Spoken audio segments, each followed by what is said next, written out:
So is this the perfect camera for you to use, especially if you are somebody who is just getting started with photography? Hello and welcome back everybody to the Geek Tech Show. In today's episode we are going to be reviewing this camera. This is the SONY RX100 4K Cybershot version V2. I can't believe that Sony will come up with something so, sophisticated in terms of the name. You have to be a little bit more imaginative, add some more imagination to it. Well, in this video I'm gonna go ahead and tell you more about this marble. It is actually a marble piece of technology. It is so small, it can definitely fit in the palm of your hand. Now, I'm not a Sony fan, I'm actually a big Canon fan. So what made me switch to this? Well, I thought I was gonna switch to this, but I'm having reservations about it, and I'm gonna be letting you know what is the big deal about this camera. And it is actually the James Bond camera of the future in some ways, because it's so small. Now, Canon does have a different camera, and for example, the Canon G9X, this is version 2, and they're about the same exact size over here. Now, there is a big difference between Canon and Sony, and the biggest difference between them, and specifically this one, if you're not coming from somebody who used Sony before, you will see what I mean. If you're brand new to Sony, you understand it, but not too much, because you probably are totally used to the menu system, and I'm not. So one thing about Canon and Sony, and why should you bother with Canon or Sony? The big difference is sophistication versus ease of use. It's like Apple and PC. This is like a PC. This is like Apple. It is much more easy for you to use a Canon. In fact, it is the easiest thing for you to use. And I really prefer Canon because of that reason. It's more easy for you to figure out the menu. Everything is very easy for you to figure out. There is no so much extra sophistication that is not necessary that is put in this camera. In fact, a lot of times I find it lacking. But my focus is on getting the job done versus just keep on studying and learning all those great features that are included in this. Here is an unboxing review of what you're getting. Pretty much the box itself is very compact and small, so it is eco-friendly, but it's not really all that user-friendly in terms of what you're really getting inside of it. So as you open this up, you get the receipt, definitely, and then you get instructions manual. And this is the most disappointing part of this, is just how much of the menu you actually get is nearly next to nothing. This is not in English. This is what you're getting, like this. That's it. That's the only manual you're really getting, and there's much more what you should not be doing than what you should be actually. That being said, you also get this, which is totally a waste of, I don't know why they even put something like this, and 1 year warranty. That's pretty big. On the inside you get this, kind of fancy for what you're paying for. Inside of it you're going to be seeing this, and the good thing is you get the battery enclosed. So you're getting a battery, and you don't have an SD card. You don't need to supply your own. For the price, you should actually have one included as well. At least they don't use the Sony memory sticks anymore. That was a big money maker for Sony back then, but at least now it's all universal, SD cards only. You do need to get another battery. This battery will not last you. It is way too short, especially if you're going to be doing movies. When you're closing this, as you can see, it doesn't close by itself. You have to actually lock it up right here. Lock it up. This doesn't make any ticking noise. And on the side, not this side, the other side, there is actually a mic jack right here. not the easiest to get into, and you can put an external mic right inside here. Now that would have been kind of cool if they did have some shoe mount for it, and they don't. You have to have a bracket such as this right here to put in your mic in order for this to actually work. So I'm going to have a link to a bracket in case you want to get one like me. And here is an external mic that is all included. There is nothing else of significance in this box. Pretty much useless for everything else. And now all you're getting is this camera and a bunch of different kind of trash that you probably don't actually need. Now that's not to say this is not a great camera, but it got so many great features packed all inside, and yet the booklet, instructions booklet, is like this. It is like this thin. There's almost nothing there except how to turn this on, pretty much. So you have to download the entire booklet, or you have to watch tutorials, or you have to go through the actual menu, and it's going to take you potentially years to figure out everything that this camera has to offer. That's not really bad in some ways. If you're a super geek like me, maybe this is fun. But not everybody has the time to figure out every sophistication that is available in this camera. That being said, this one does sport a 24 to 200mm zoom. It does have an external mic now built right inside of it. It never had this before. But there is no shoe mount to put the mic on it. Now one thing that Sony does have that the actual Canon does not is this. This is cool. The M6 has the same exact thing that they actually borrowed from Sony. Unfortunately, they didn't figure out the way how Sony actually does it. In fact, when I first got the M6, actually that's not the M6. When I first got the M camera, there was one M camera out there. There's so many different names to them.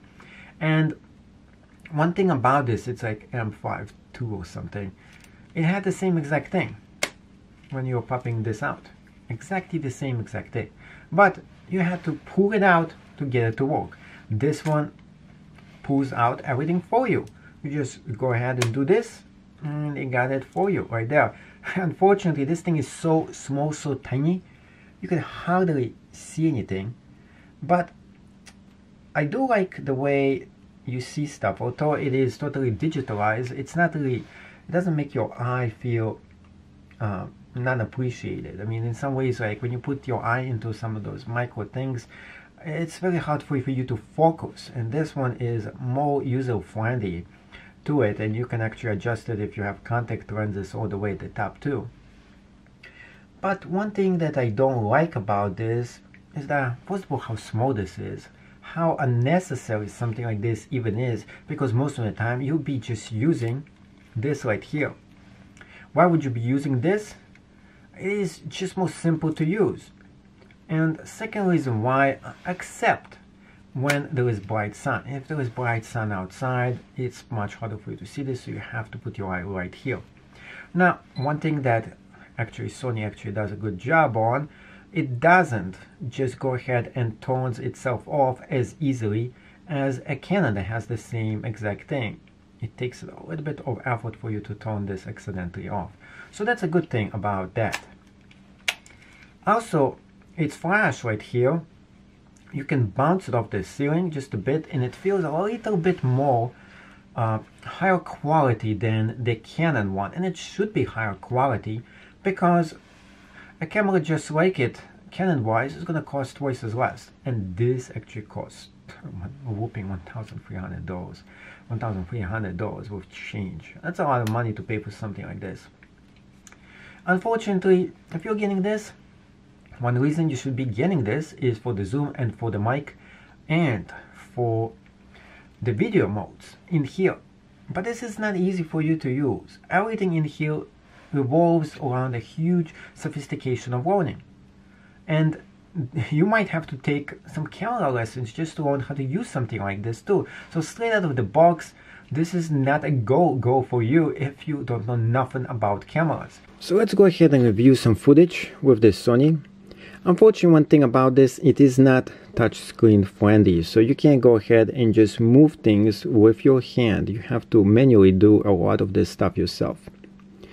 So let's go ahead and see what kind of pictures this Sony actually has, and should you actually go ahead and get this for yourself. One thing to keep in mind, the battery life here eats it very fast, so do get a second pair of battery in case you do get one of those.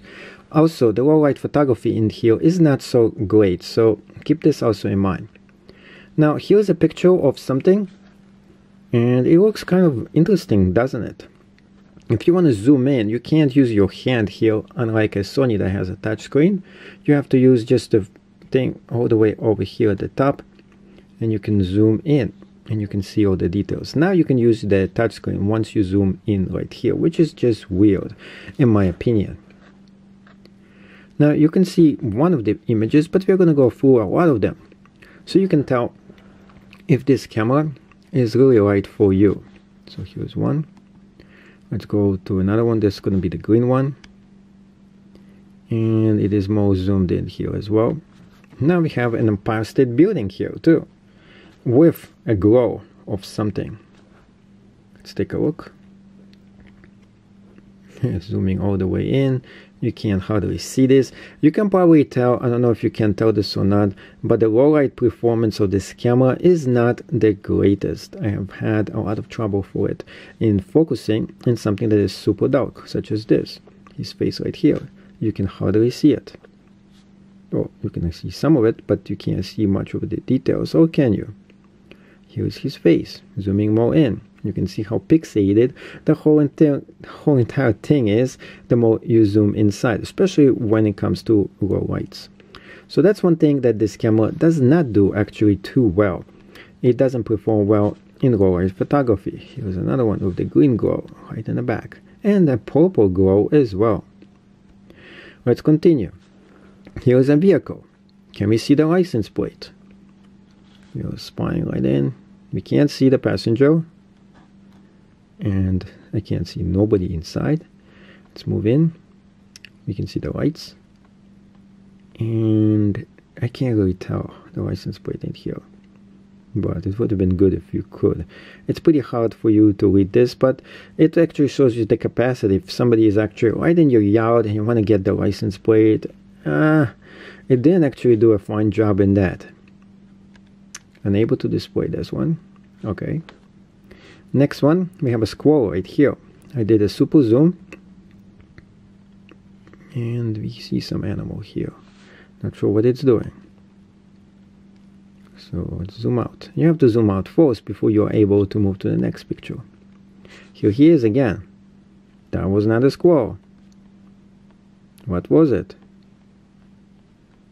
And this is again a low light picture here. I'm trying to find it. Where is it? That's one of the problems with this camera, is that using your hands not very well. Oh, there it is. It was a chipmunk. Low light photography doesn't do a good job. Not really. You can see it a little more clearly right here. It's also not very clear, as you can see right there, in the sun, in case you have a very high glow of something. You can see how it looks like right here. Not very easy for you to read the entire screen. Go for the next picture. Here is another one, chipmunk. Here's one in better kind of light. You can see it right here. Here it is. From far away. Here it's moving. And here is something outside. I think it's zoomed in. Zoom out. Zoom out. Okay, now we zoomed out. You can see how it looks like.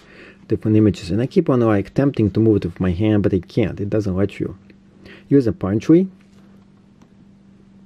Here's the road, and this one is a very good image for you, because you can tell how much zoom it can actually do.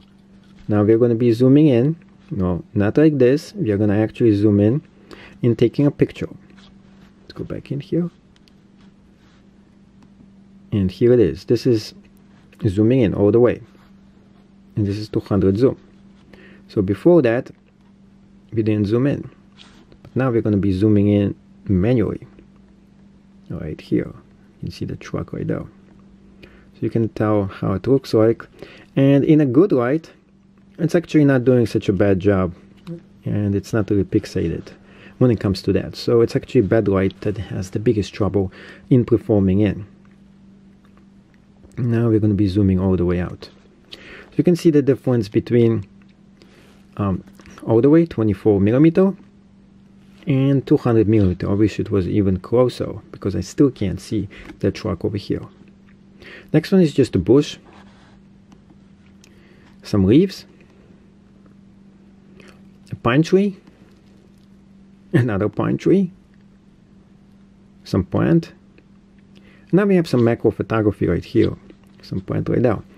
And you can get very close to a plant, as you can see right here. You can get like super close to one and take pictures of it, and it looks pretty decent too.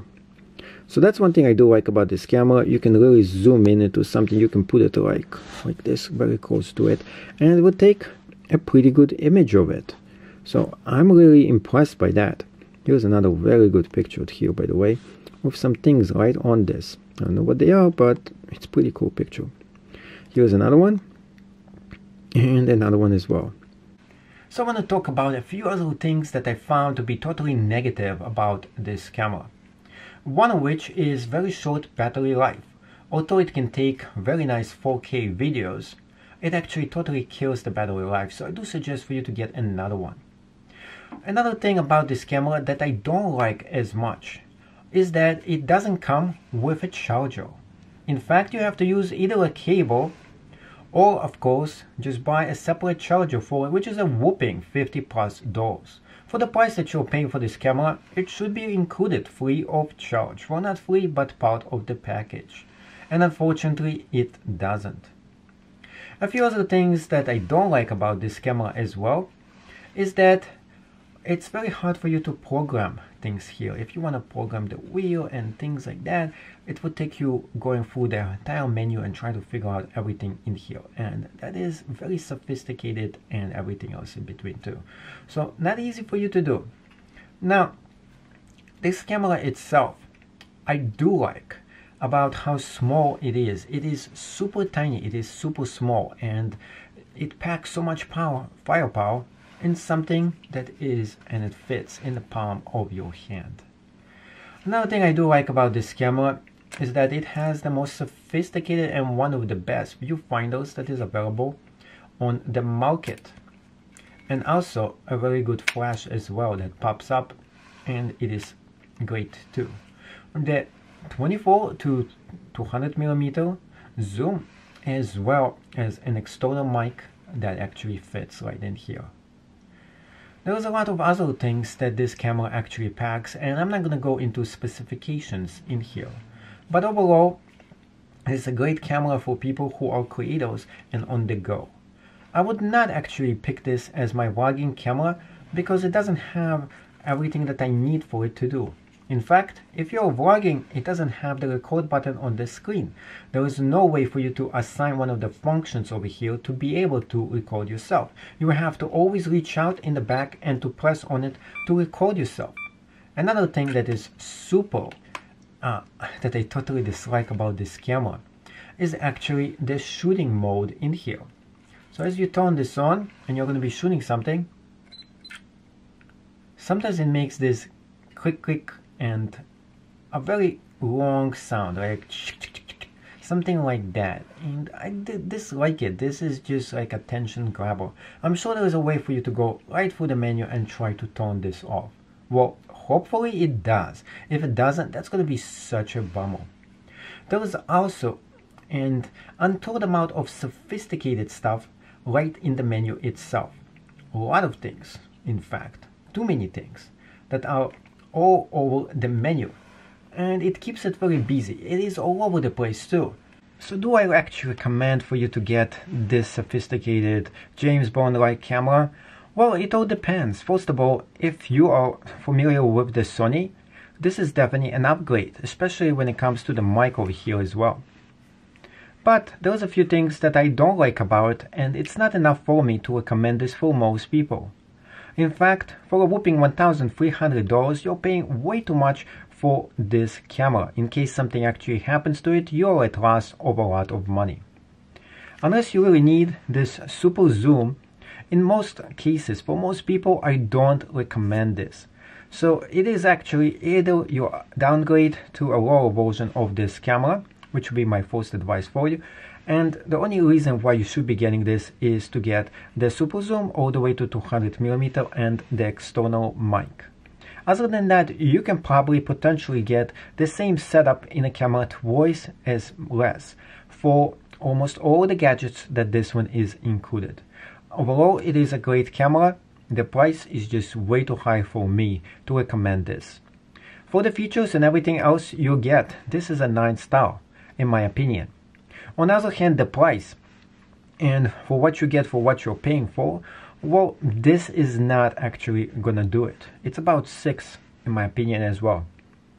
So, it is a very sophisticated, beautiful like machine, and yet, it is lacking, because the price of it doesn't catch up with the competition. You're paying a lot for the name, and yet you're not getting a lot of big upgrade in this version. So the version prior to this didn't give you the external mic, but it is a few $100 cheaper. Might be actually beneficial for you to get to that as well, specifically since it doesn't even have a mount for you to put the mic right in.